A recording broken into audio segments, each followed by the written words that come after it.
From Wish TV and the All Indiana Podcast Network, this is the Business, Equity, and Opportunities Podcast with Scott Sander. Welcome to the Business, Equity, and Opportunities Podcast. I'm Scott Sander. On this episode, this week, the Indiana Economic Development Commission is launching its Entrepreneurship initiative that includes a publication featuring success stories from across the state, along with a digital support portal. Nelson Spade is back talking tech, this time QR codes. And we drop by a barbershop with attitude for a trim and some tips in our industry focus. Every business is unique and has a target audience. If you own or manage a business, Circulus Digital Media can help you connect and grow your customer base with turnkey digital solutions that are nimble, offering best-in-class results, service, and support to reach a bigger customer base, allowing you to pinpoint a specific audience down to the smallest details. Get outside the city, the state, span the globe. Put Circulus Digital Media to work for you. Get started now at circulusdigital.com. That's circulusdigital.com. Why get all your holiday decorations delivered through Instacart? Because maybe you only bought 2 wreaths but have 12 windows. Or maybe your toddler got very eager with the advent calendar. Or maybe the inflatable snowman didn't make it through the snowstorm. Or maybe the twinkle lights aren't twinkling. Whatever the reason, this season, Instacart's here for hosts and their whole holiday haul. Get decorations from the Home Depot, CVS, and more through Instacart, and enjoy free delivery on your first 3 orders. Service fees and terms apply. We get started today with a special salute to Indiana entrepreneurs, which is timely because Global Entrepreneurship Week begins tomorrow. This week, the Indiana Economic Development Commission is launching its Entrepreneurship initiative that includes a publication featuring success stories from across the state, along with a digital support portal. This is Business, Equity, and Opportunities. Getting started. Julie Heath is the Vice President for Entrepreneurship Ecosystems at the Indiana Economic Development Corporation. It's a position created by the Secretary of Commerce as part of the state's commitment to entrepreneurship. Heath is focused on removing barriers. We are celebrating Global Entrepreneurship Week, which is coming up this week, by launching our Indiana Entrepreneurship Initiative. Indiana Entrepreneurship is both a publication, about 100 stories that we're telling about entrepreneurs around the state, and also a digital front door website that will provide access to resources around the state. Entrepreneurship in Indiana is important to showcase because it is a powerhouse for economic health and community well-being. Data shows that young companies, new and young companies, not only are the driver of job growth, but also productivity and output. So what that means for communities is entrepreneurship and supporting entrepreneurs is a way for communities to create their own economic future. Entrepreneurship, or the process of launching a new company or commercializing innovation, is the most recent area of economic development. Historically, economic development has been about industrial recruitment, attracting companies, or about clusters, such as an industry cluster. This idea of creating the conditions for people to start companies is pretty new. We started seeing this movement in the 2010s, and it's backed up by brand new data that shows the power of young companies. So part of that is the net new jobs, is the productivity growth. But then there's also neighborhood level data where just one new successful company can raise the median household income of all the neighboring households. So it's a big lever for us to pull in terms of economic health and community well-being. So Indiana is an excellent place to launch a company. Our entrepreneurs have all kinds of tailwinds that we are just realizing now. We've got a phenomenal small business development center.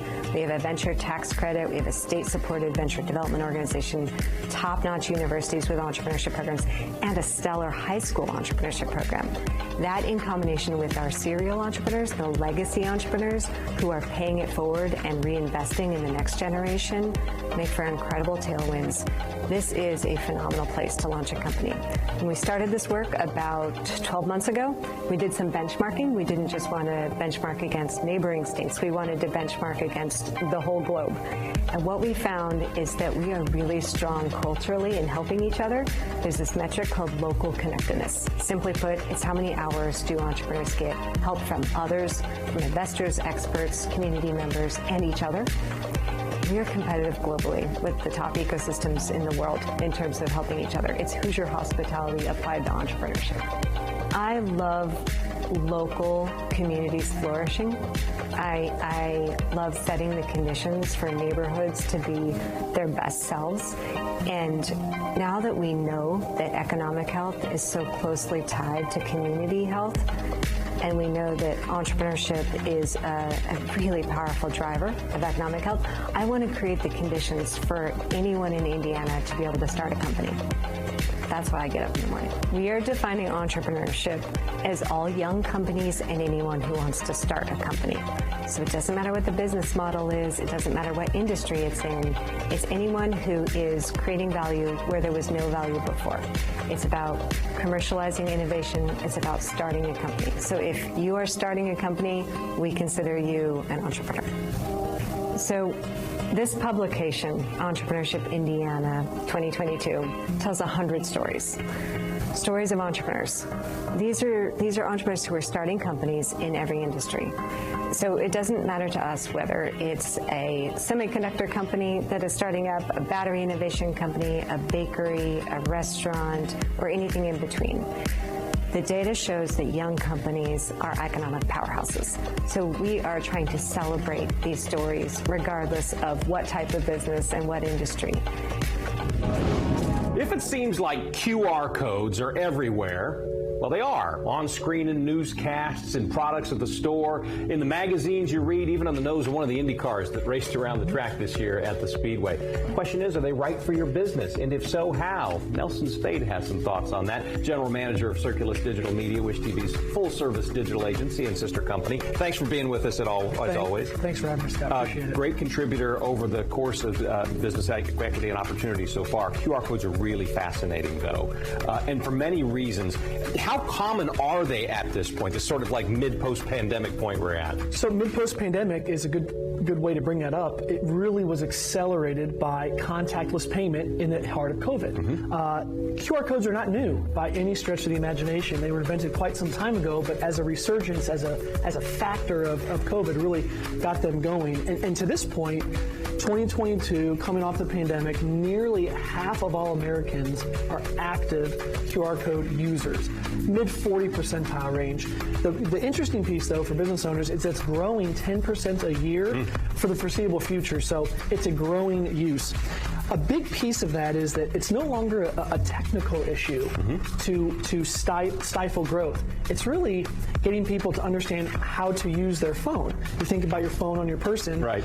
Most, if not all, smartphones, the camera is now a full-blown QR reader. So that's really fueling that growth. That's a huge part of it, too, once people just instantaneously can use it. There are still, though, no rules on how people are using it, though there clearly seem to be some, I guess we'd call them best practices, some things that do tend to work. What are some of the things people need to know about?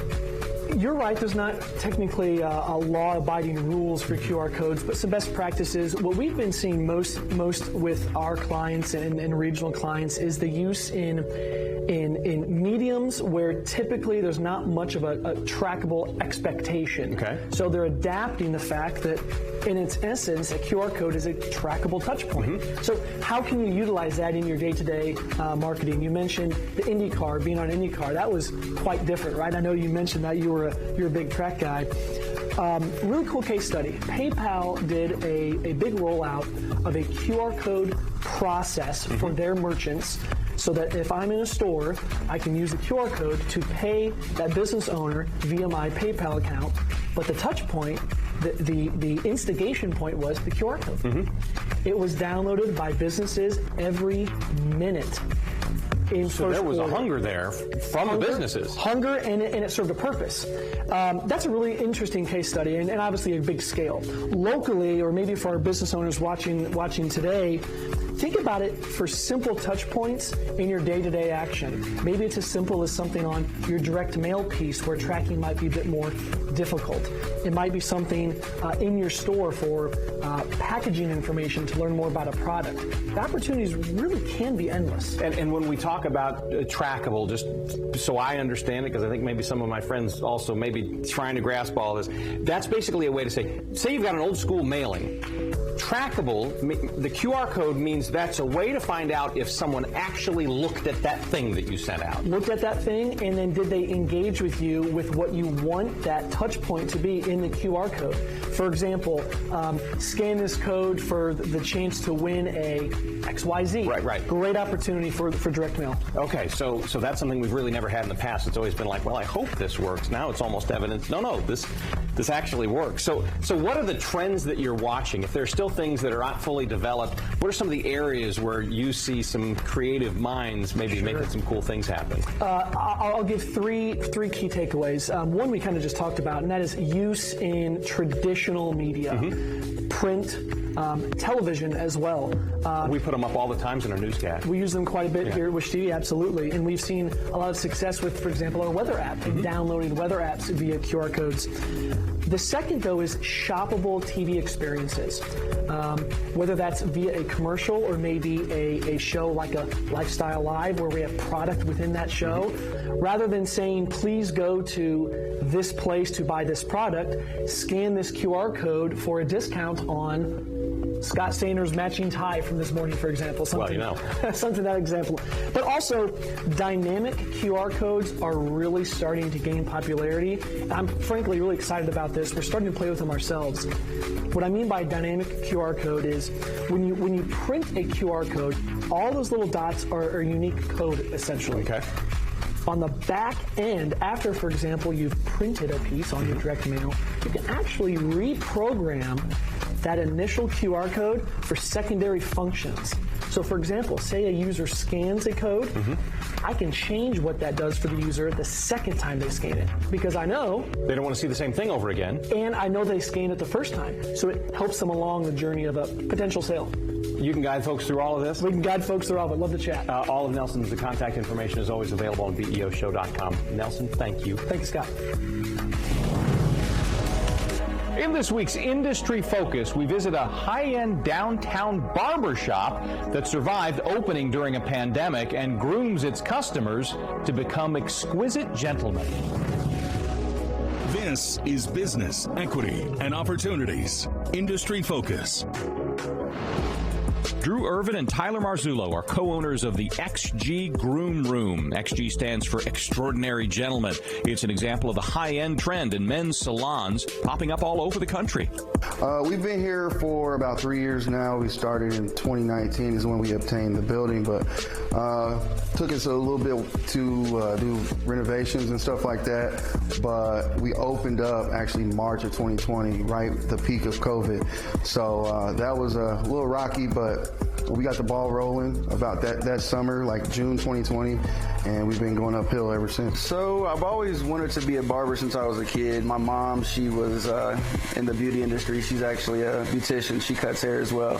So I've always kind of had my own set of clippers hanging around the house, so I've always, used them to clean up my own hair and my friends. And about 2015, I was in a car accident and I was off work of my current job, and I just didn't want to go back. So I was just trying to think of a way of like, what can I do to not go back to this career that I don't like? And I just, I said, well, I like cutting hair, so let's go for it. And here we are. This is a full-service men's salon, and it's a little bit different than barbershop. We have different services that a traditional barbershop may not offer. Some of them do, but we make sure that our clients can come here and pretty much get everything done. From your hair, your nails, your skin, therapy. We offer, barbers, we talk to them about everything. So, it's just one of those places where a man can come and let his guard down, and you can be here all day if you want to. Yeah, well, there's two types of barbershops. I feel like you got your regular barbershop where people just want to come in and get a haircut and be on their way, and then you got your guys who actually, want a high-end experience, and that's one of the main things, that we knew would make us successful in this industry, is because we knew that, there was guys out there that didn't just want a haircut, they wanted a better experience. So we just put that into our vision, and I think that's what really sets us apart from other barbershops. It's not so much that we deserve it, more so that it's necessary for a man to look the part. Your image is important. If you work for yourself or if you are a man of high status, then you are going to, if you got a nice pair of shoes, you need a nice haircut. And that's just the bottom line. These days, with social media and different platforms being more superficial and people just being just paying attention more to the way they look, the men's hair care field has just skyrocketed and it's going to continue to go up. The growth of men's grooming, so at first, it did just start with a haircut, but now you got guys getting teeth whitening, facials, they get manicures, pedicures, all kind of different stuff.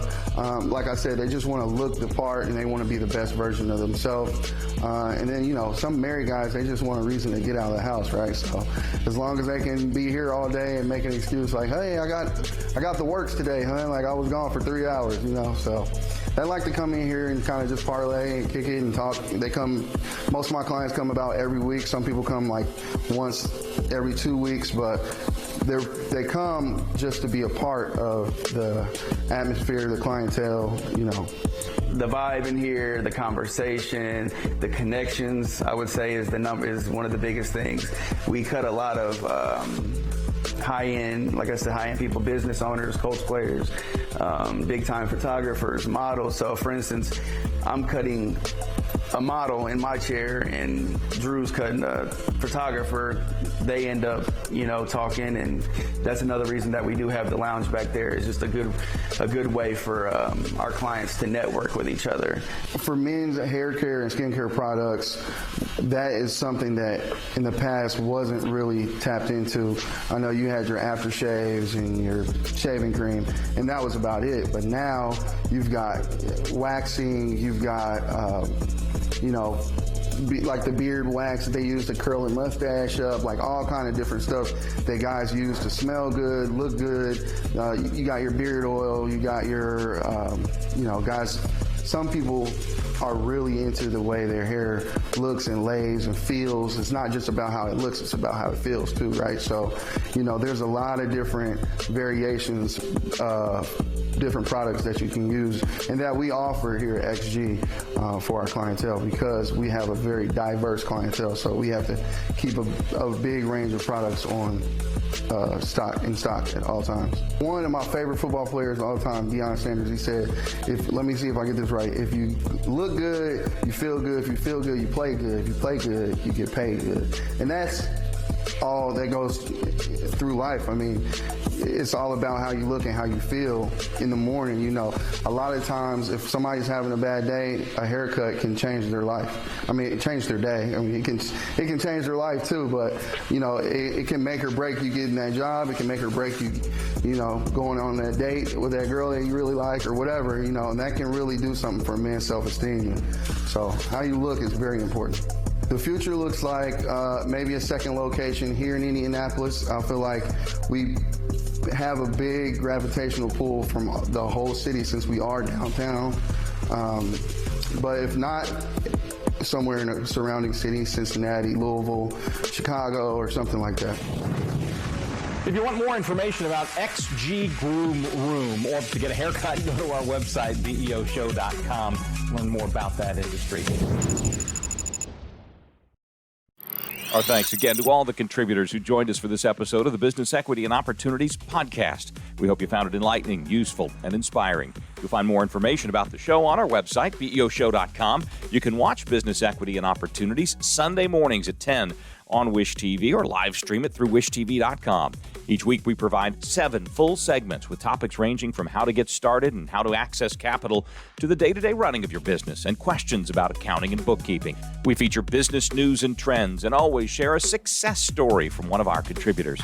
Join us next time for more insights into the world of small business. Be sure to sign up for our Business Equity and Opportunities newsletter to get even more valuable, up-to-date information.